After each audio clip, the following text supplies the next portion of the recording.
Raichur to Hyderabad road especially ನಮ್ಮ ರಾಯಚೂರಿಂದ Krishna bridge ವರೆಗೆ ಎಷ್ಟೊಂದು ಆಕ್ಸಿಡೆಂಟ್ ಗಳಾಗಿದಾವೆ, ಎಷ್ಟೋ ಜನ ಸತ್ತೋಗಿದ್ದಾರೆ. ಆದ್ರೂ ಕೂಡ ಒಬ್ರು ಕೂಡ ಇದ್ರ ಬಗ್ಗೆ ವಾಯ್ಸ್ ರೈಸ್ ಮಾಡಿಲ್ಲ ಅಂದ್ರೆ ನಾಚಿಕೆ ಆಗ್ಬೇಕು ನಿಮ್ಗೆಲ್ಲ.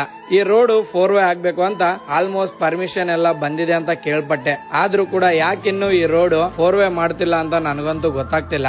ಇನ್ನು ಈ ರೋಡ್ ಅಲ್ಲಿ ಎಷ್ಟು ಹೆಣಗಳು ಬೀಳ್ತಾವೋ ಗೊತ್ತಿಲ್ಲ. ಈ ರೋಡ್ ಅಲ್ಲಿ ಎಷ್ಟು ಧೂಳಿರುತ್ತೆ ಅಂತ ಗೊತ್ತಾ? ಈ ರೋಡ್ ಅಲ್ಲಿ ಎಲ್ಲಂದ್ರಲ್ಲಿ ಬರೀ ತೆಗ್ಗುಗಳು, ಅದ್ರಲ್ಲೂ ಕೃಷ್ಣಾ ಬ್ರಿಡ್ಜ್ ಎಂಟ್ರಿ ಅಂತೂ ಯಪ್ಪೋ ದೊಡ್ಡ ತೆಗ್ಗುಗಳು. ರಾತ್ರಿ ನೋಡಿದ್ರೆ ಒಂದು ಲೈಟ್ ವ್ಯವಸ್ಥೆ ಕೂಡ ಇಲ್ಲಿಲ್ಲ. ಈ ಸಮಸ್ಯೆ ಬರೀ ನಮ್ ರಾಯಚೂರಲ್ಲಿ ಅಷ್ಟೇ ಅಲ್ಲ, ಸುತ್ತಮುತ್ತ ಇರೋ ಎಲ್ಲಾ ಹಳ್ಳಿಗಳಲ್ಲೂ ಕೂಡ ಇದೇ ಸಮಸ್ಯೆ. ನೋಡಿ, ನಮ್ಮ ಉತ್ತರ ಕರ್ನಾಟಕದಲ್ಲೆಲ್ಲ ಒಂದಾದ್ರೂ ಸರಿಯಾದ ಡೆವಲಪ್ಮೆಂಟ್ಸ್ ಇದೆಯಾ? ನೀವೇ ಹೇಳಿ. ಪ್ರತಿಯೊಬ್ರು ಕೂಡ ಕಾಮೆಂಟ್ ಮಾಡಿ, shame on our Karnataka government ಅಂತ. ಇವಾಗ್ಲಾದ್ರೂ ಅರ್ಥ ಆಗ್ಲಿ ಈ ಸರ್ಕಾರಕ್ಕೆ ಇವರೇನು ಸರಿಯಾದ ಡೆವಲಪ್ಮೆಂಟ್ಸ್ ಮಾಡಿಲ್ಲ ಅಂತ.